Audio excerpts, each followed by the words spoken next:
Good evening from Jerusalem. I'm Laura Kam, the Director of Communications at the Jewish People Policy Institute, the global think tank of the Jewish people. In light of the current crisis and ongoing war, JPPI is providing daily, in-depth analysis and insights from Israel.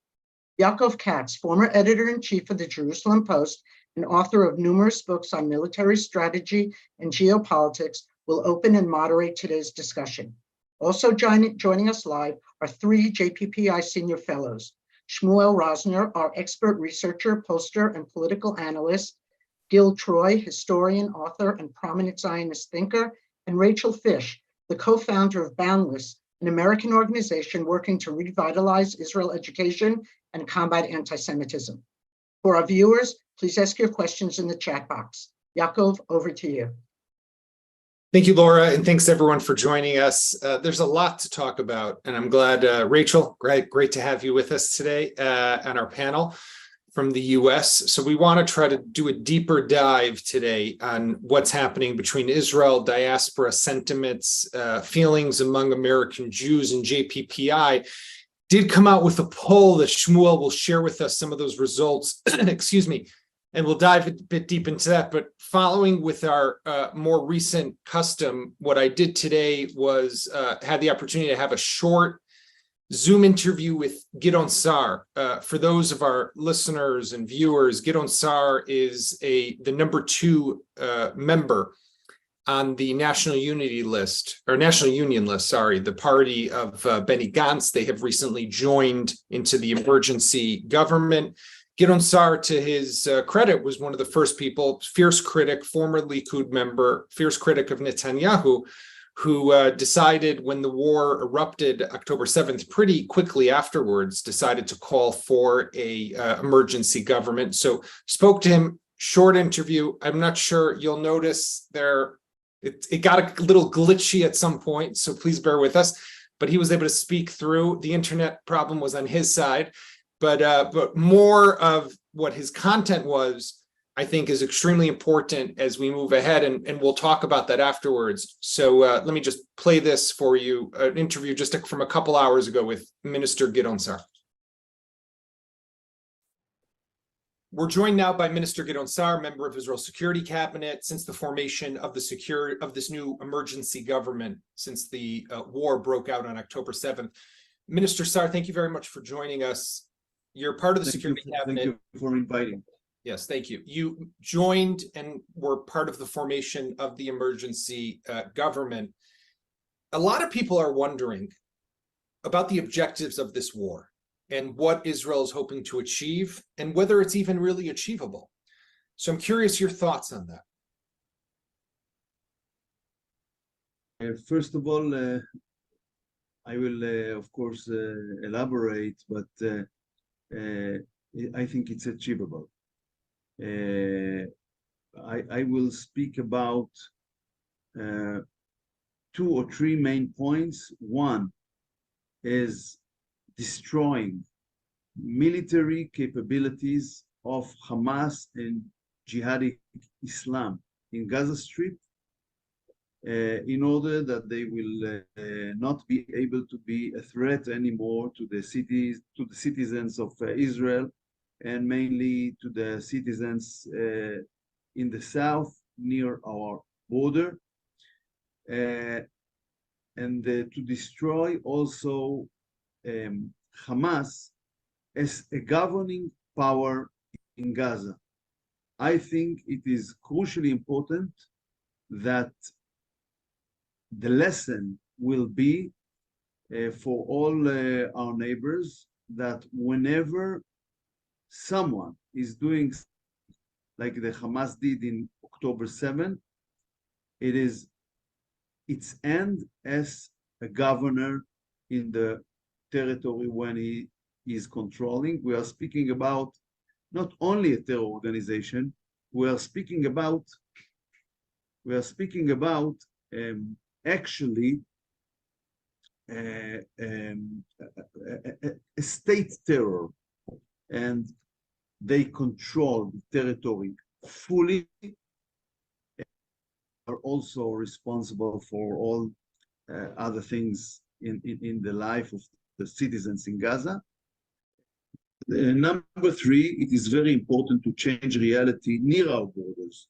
And we will be able to do it if we will create, after the war will end, a security zones without any presence of course, military forces, but also of citizens in the borders. We have two borders actually with Gaza, in the northern part of Gaza Strip and in the eastern part of Gaza Strip. And we should have a certain territory there that will be, I would say, security zones, buffer zones between our villages and community near the border and Gaza. I think these three objectives are not simple to achieve, but possible to achieve if we will be determined, and we are determined.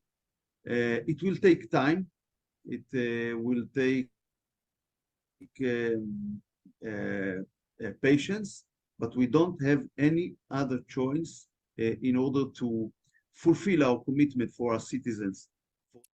Minister Sa'ar, you were one of the main proponents for many years of Israel launching preemptive strikes, specifically against Hezbollah. And I think that one of the big changes that we need to think about right now is the change in the conception that containment can work. And you've been talking about this for years, that containment cannot work. Yeah. I had strong criticism in the past during previous operations when we were speaking about the end game of those operations. The fact that the enemy was not defeated, but we had a certain ceasefire at the end, only caused that the next round will be much more severe. And I also had criticism in other things, but with regard to the policy with Gaza Strip, but I don't want to speak during these days about the past. What's important to realize and to be determined about is that this war will not end in the way that previous rounds was ended. This is the most important thing. And I decided to join this emergency government. By the way, I was the first to call for it from the first day, because I want to do whatever I can do in order to make sure that that will happen. The big question that a lot of people have, and with this I'll let you go, is how much time does Israel have for this operation, right? There are people who feel that what's needed is weeks, if not months, and other people who say international legitimacy will not last, right? We saw what happened with the hospital last night. First of all, it will take as much time as it will take in order to achieve our goals and objectives. I think it will take more than weeks, and I think that we should also do whatever we need to do in order to maintain international support without hurting the cause of the war. What happened yesterday in Gaza Strip with this missile that hit the hospital, it was a terrorist missile. Right. It was not ours. And it only demonstrated what we say all the time, that this Hamas and Islamic Jihad are targeting civilians, and they are the ones that are responsible for the loss of life in both sides, not only in our side, but also among Palestinian casualties. And maybe it's an illustration to something much more big that we need to emphasize and to explain to the world. So just one last question. we have a lot of people watching us in America, all over the world, Jews, and we've seen, I'm sure you've read and heard and spoken with a lot of people. Everyone wants to help and everyone wants to do good for Israel.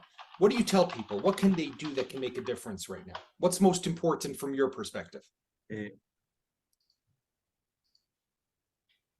lot of things are done, including contributions and other things, but I want to emphasize it's good. I praise those who are doing all the things that they are doing, but the most important thing to understand is that we'll need activity and support a month from now, probably more than we are needed now. So right. We must be in a spirit of long time, long effort, and a long struggle in order to maintain support, legitimacy around the world, in America. And this is the message I want to convey to everyone that is just watching us right now. Minister Gideon Sa'ar, thank you very much for everything you're doing. And thank you for joining us at JPPI. Yeah, thank you, Jake.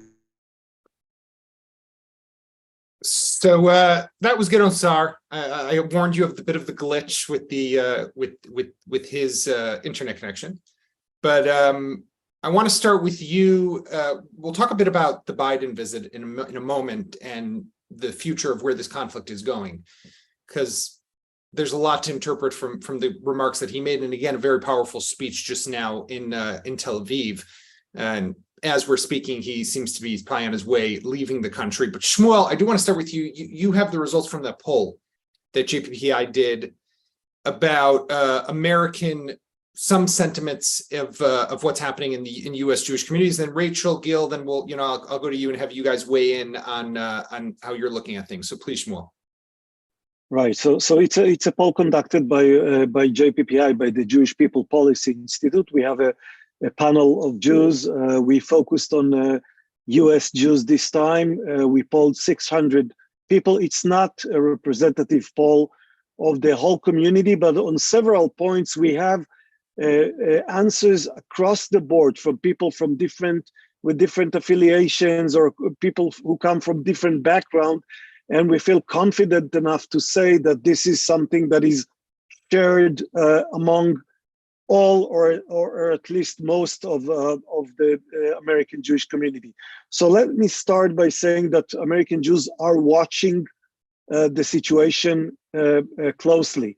They are following the evolving crisis. They are concerned about it.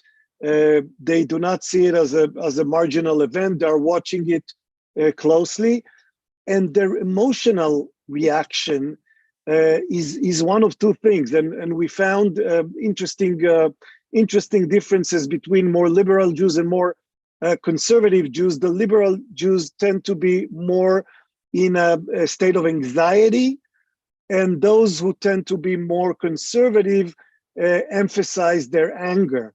Anger and anxiety are the two main features or the two main components of the emotional reaction. We offered 7 or 8 options. So these are the two options that got the most votes. But clearly there is a difference between the more left liberal Jews and more conservative Jews when it comes to anxiety and anger. A high percentage of the people we polled report that they actively support Israel. Broadly speaking, active support can mean something on social media or in volunteer work, or maybe in some cases in philanthropy, etc. Many of them report that they actively support Israel.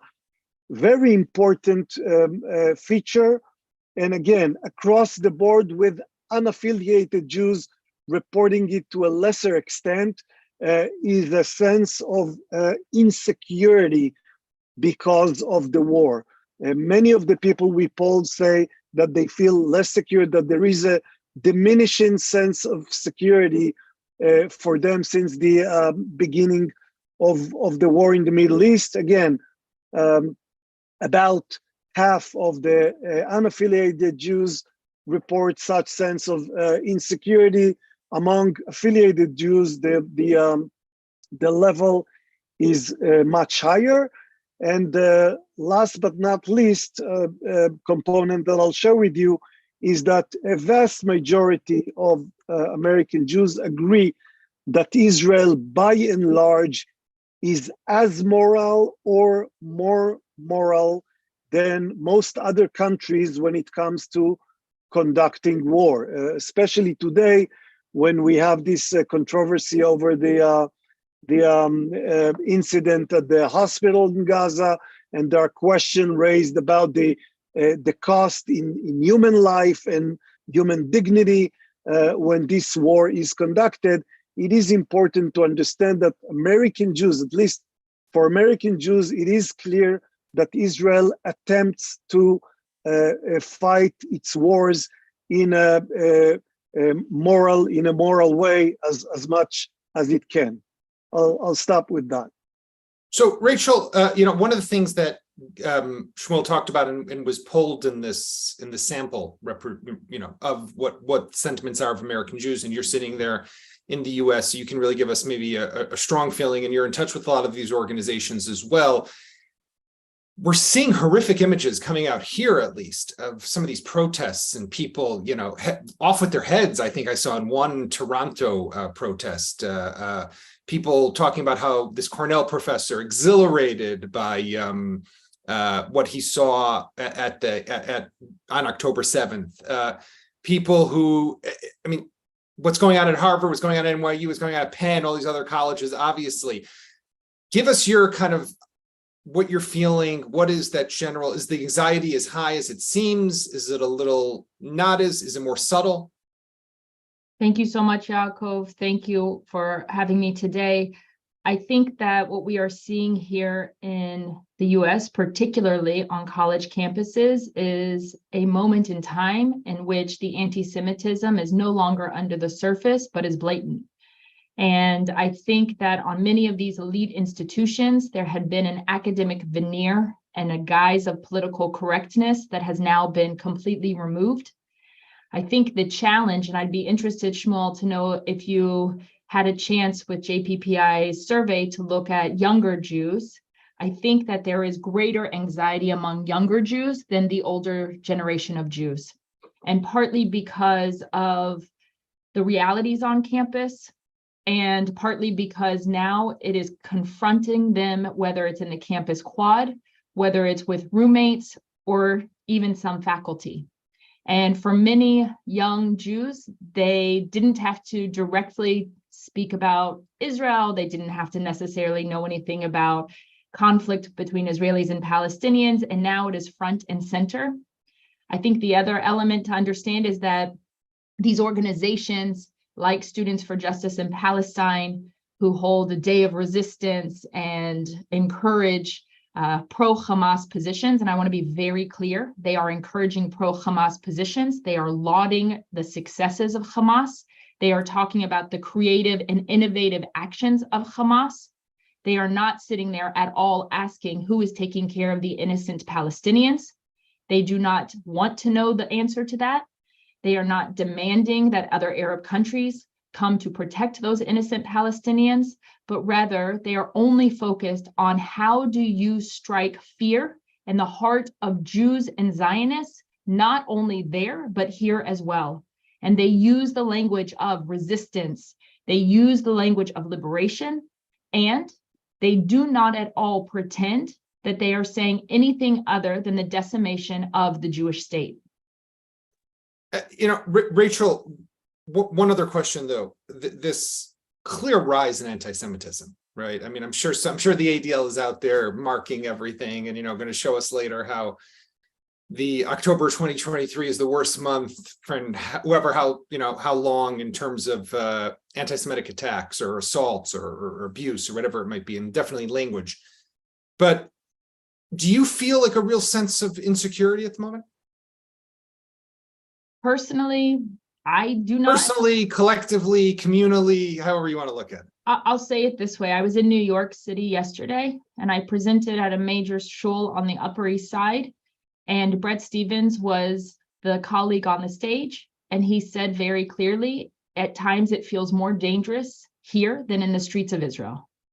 And so that should give you a sense of whether it's real or if it's perceived, Yaakov, there is that feeling. Right. And I think that we can't pretend that there is that vulnerability, that there is that insecurity. I do not think necessarily Jews need to feel that deep level of concern, but I will tell you very clearly, the day of rage last Friday, every single Jewish day school had more security than you could possibly imagine. We know that we have to take this seriously. Our synagogues are on lockdown. It's Fort Knox.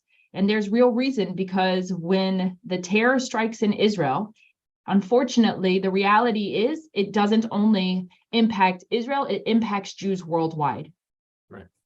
Gil, one of the things that you hear often over the years from definitely diaspora Jewish communities, and I would say even particularly the United States, and particularly liberal or more progressive groups, is that Israel needs to realize that some of the things or actions that it takes, it has to take into consideration also the impact it's going to have on those communities. And I was on a Zoom a couple of days ago with some very influential people, a board of a very serious organization, very wealthy and active politically. And one of them started to really just go off at me about how, Israel can't just do this, can't just go into Gaza. You have to take into consideration what's going to happen here and everything. Now, I think that there's this tension, right? Obviously, Israel has to do first and foremost what Israel needs to do, right?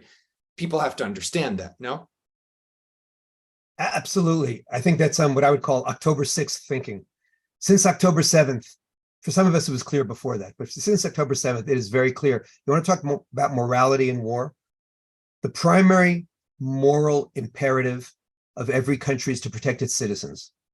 And frankly, the primary moral imperative of every Jew today, and I want to expand that to every supporter and champion of Western civilization, is to support Israel today.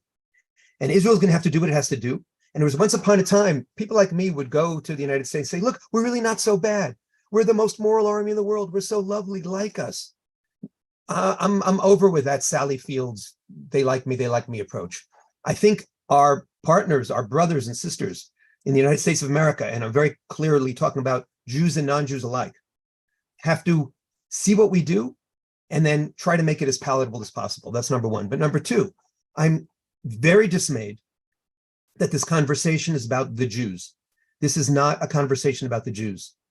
Every American, every liberal Democrat throughout the world, everybody who believes in civilization was harmed and was attacked and was humiliated, or at least they attempted to humiliate us on October 7th. And these calls to our Jewish alumni, these calls to our Jewish brothers and sisters really quite upset me, because we have to reframe this. And by the way, I spoke at an anti-Semitism conference last night via Zoom, and I said, I don't want a big budget anymore for Jewish organizations fighting anti-Semitism.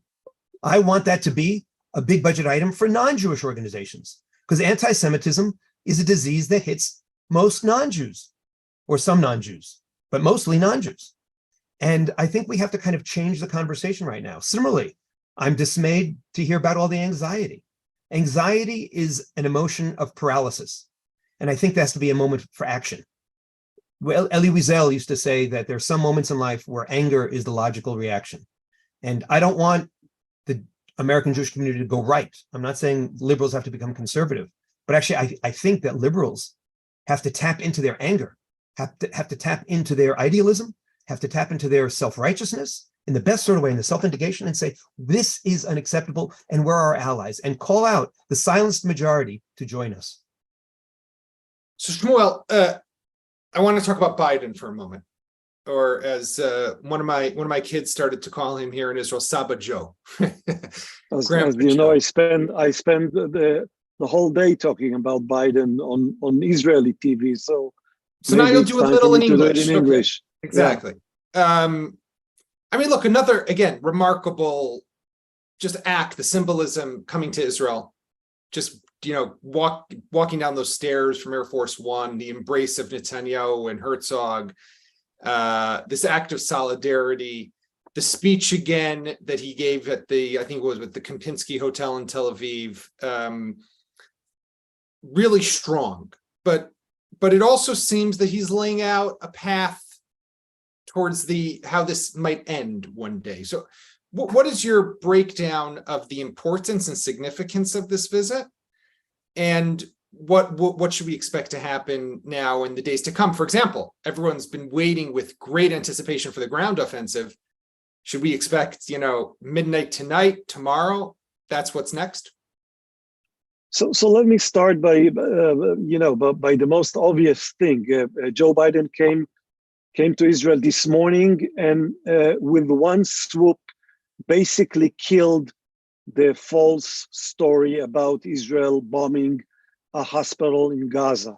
One of the first things he said when he started his day was that he received the reports from Israel and that he basically believes the Israeli version, which means the truth, which is to say that Islamic Jihad is responsible for the carnage in a Gaza hospital and not Israel. That in itself was worthy of its visit. If he would have come here only for that, that would have been enough. Other than that, we got a lot of love and sympathy with strings attached, some of which concern humanitarian aid to Palestinians in southern Gaza. The Biden visit ended by him announcing and the Israeli cabinet confirming that there is some kind of understanding concerning humanitarian aid to Palestinians in the southern part of Gaza. And he also laid out a quite ambitious, I would say, vision for the future of the area. On the one hand, he seems to fully support the goals presented by the Israeli government, which means Gaza without Hamas rule. For the United States to accept such vision for this region is an important step. This means that as long as the US sees a path towards such end, it will give Israel the time that Israel needs to achieve this goal. On the other hand, his speech ended with a remarkable reference to the two-state solution, namely the idea that after Hamas, he wants to see the Palestinian Authority coming back to Gaza and Israel going back to the negotiating table, to the peace process, to whatever type of process that can be achieved to push forward the two-state solution. But let me remind our viewers that there is a history here for the United States to come into this region after major wars, pushing forward attempts for peace. This is true from 1973-74, when Henry Kissinger started pushing forward Israel and Egypt towards first a ceasefire and then partial agreements, and ultimately this ended with the peace accords under the Carter administration a few years later. This is also true for the Madrid process, right after the first Gulf War, when Secretary of State James Baker came here and started pushing Israel towards a political process of peace. The Madrid conference was not quite fruitful, but it was the parent or the grandparent of the Oslo Accords 2 years later. So at least when it comes to intentions, Biden seems to think that after this major crisis, there might be an opportunity for the advancement of a resolution of some of the conflicts in this region. I must say that as a viewer, as a listener, I thought that this part of his message was somewhat detached from the current sentiments and current realities that we feel in Israel. But whether that's the case or not, it is important to understand that this is how the American president sees Yeah, the and future. I mean, this is and also the sentiment of his party at the moment. You can't ignore that as well. that's the sentiment of his party, and that's the sentiment he wanted to share with Israelis, namely, I'm going to support you in war, and I'm going to encourage you to move forward towards peace. Yeah, I mean, the big takeaways that I kind of took from it is, number one, this amazing hug and embrace of Israel again, this feeling that America stands with us, the pledge to make sure we have the munitions that we need and the interceptors that we need. And again, the 2 aircraft carriers, the Ford that's here, the Roosevelt that's on the way. And again, he said the word "don't" 3 times, warning Hezbollah and Iran, very strong on the security. Well, you know, he said the "don't" 3 or 4 times, and right after that, we got 4 or 5 rockets from Hezbollah just in now the after north. he took off, right? And after he took off from The number of Syria. don'ts almost matched the number of rockets. So we should take this into account as well. Right. And now rockets in the center of the country after he just took off from Ben Gurion. But the, you know, there's that pledge of the security. There's the demand for the humanitarian corridor. Right after he finished his remarks, the cabinet came put out with a statement saying unanimously, we made a decision to allow humanitarian goods and supplies in through the Egyptian border. Israel will not be doing it because they're still holding our hostages, but we're willing to let that equipment go in. And then there's number 3, I think, like you said, which ties into what's the end game here, right? And I think that's always the Israeli challenge, is the exit strategy and the end game for the conflict. It's very easy to go into Gaza, and I think we all know that that's happening, right? But how you then extricate yourself and how do you get out, and what is the mechanism with which you leave is always going to be more complicated. And it'll be interesting to see what role America's, obviously they're sticking around and they're hanging out with us, and they're going to be accompanying Israel throughout this process. But I think now we've had this 10 days, 11 days of what we would call in Hebrew more dishdush, which is kind of like mostly just standing and treading water, standing in place, preparing the forces, getting ready, building up the legitimacy, having, of course, Biden here, Blinken here twice, Schultz here yesterday, Macron maybe tomorrow. But now we got to go back to fighting. And I think that that's the next stage of this war, is now going to be the actual warfare. So Rachel, I do want to go back to you though.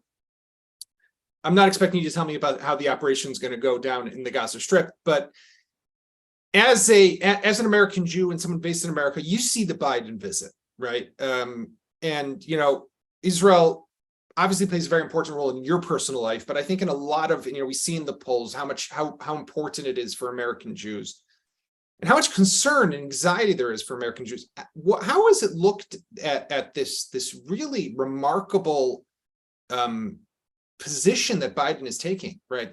Historic. It literally, I mean, he said it in his speech, I'm the first president to come to Israel at a time of war.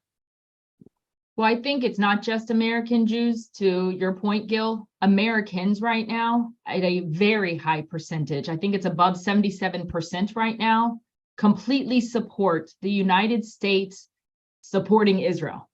And that is very clearly understood. And so much of it is because of the way in which this barbarism and savagery occurred. So much of it is because of the way in which Hamas has been likened to ISIS and the Taliban. And so there is an understanding in a way that I think maybe previously there had not been in the American mindset. But we are seeing that Americans writ large in this moment in time completely understand why the United States, why the president is taking the actions that he is taking.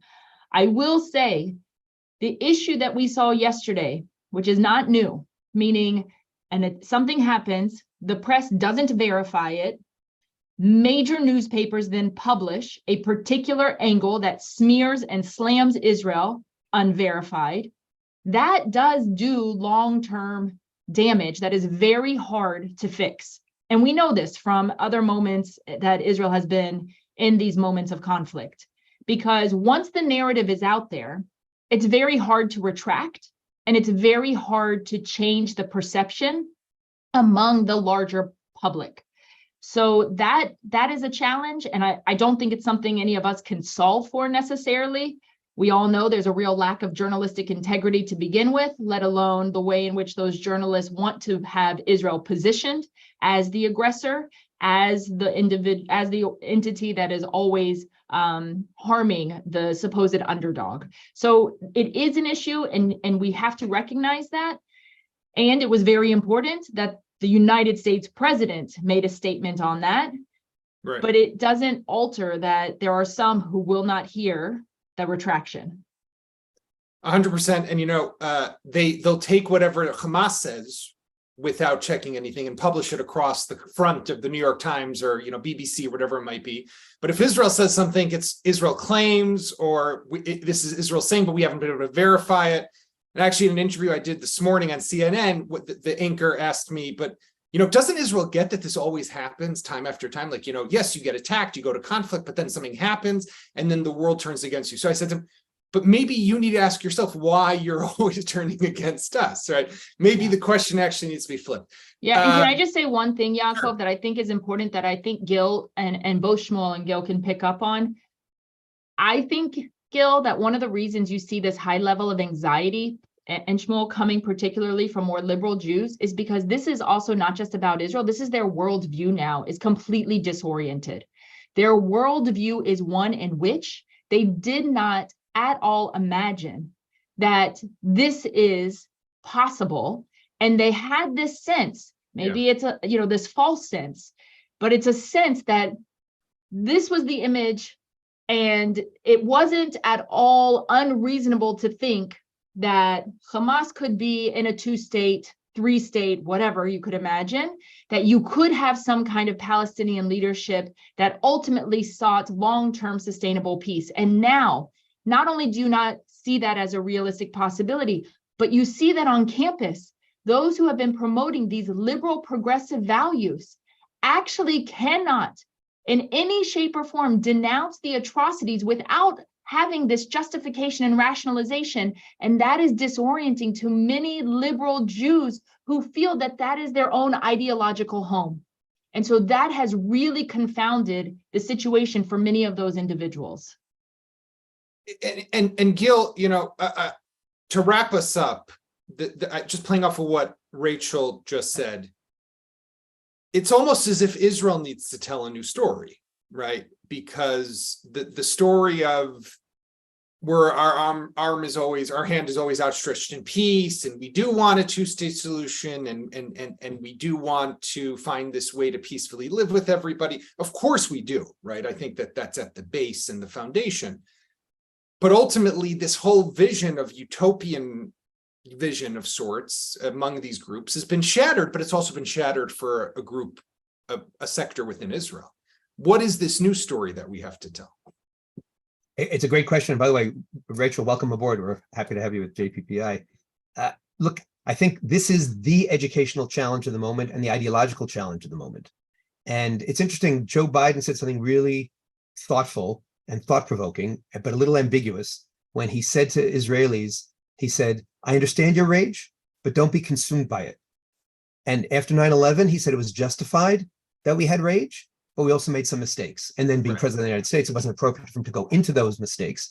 But it almost opened up the notion of, everybody's talking about the bear hug. And was this a bear hug which is going to kind of smother Israel from the big brother, the United States of America? I want to use the different Jewish image of the chavruta, that perhaps they were sitting down afterwards, Biden and his people and Bibi and his people, and really thinking through, where do we go forward? And not just the end game in terms of the 2-state solution, because I think that's very much October 6th thinking, but what is our real strategic aim and realistic goals with Gaza?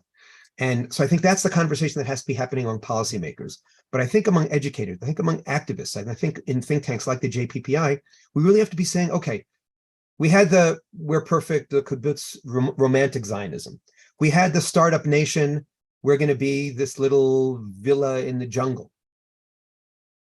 What's next? How do we, first of all, lean into Jewish vulnerability, which I think people are feeling, both here in Israel and abroad? How do we continue to emphasize that Israel is a source of strength and inspiration? But and we have to pick up the pieces from that, and that's part of the reason why this war is so important, not just in Israel, but I keep on saying for the entire Western world and for the Jewish people. But thirdly, what's ultimately the image? And I think one of the things we have to start with is that beautiful Hebrew word echpatiyut, caringness. What I think we did see on October 7th throughout the Jewish world and again throughout the broader world was a sense of, oh my goodness, there are some things in life that I care about. And I don't care that much about what I call the grade grubbing radicals who cover their faces, not because they want to intimidate, because if they're, God forbid, they're going to lose a job offer from some Wall Street firm. They're playing out they're cosplaying their radicalism and their revolution on daddy's $70,000 tuition bills. And it's daddy because these people are often paid for by a patriarchal society. I'm not being sexist. I'm criticizing their sexism. But at the end of the day, let's build on that sense of caring. Let's build on that sense of community. Let's build on that sense of echpatiyut, because those are countercultural values. We in Birthright have been talking about this for years, about how we try to create an alternate reality, which is not some kind of propaganda line, but is about the real Zionist story and about the real Jewish story, which is a model to democracies, a model to people who are really lost, that we can feel found here. We can feel connected. And I think that really is a very important conversation that in some ways we're reeling too much and we're mourning too much to try to really think through, but we have to start yesterday because we have to have the infrastructure for these young people, both of them are the angry ones and the anxious ones, to say, no, there's a way forward. And it's not through paralysis, but it's through action. Very interesting how there's this unique moment that we're now facing as a people and how to take advantage of the and channel this energy, right, in a positive direction. I want to thank our panelists this evening, Shmuel Rosner, Gil Troy, and Rachel Fish, everyone for joining us. Laura, thank you. It's been a JPPI Daily Inside Analysis. Tune in again tomorrow at 1800 Israel time as our rotating roster of experts will communicate with you through this daily webinar and subsequent podcast available wherever you listen for as long as the crisis in Israel continues. Additionally, many individuals from abroad have asked how they can directly support Israel at this time. Contact us at info@jppi.org.il. We will promptly respond with relevant information. Shalom, good night from Jerusalem.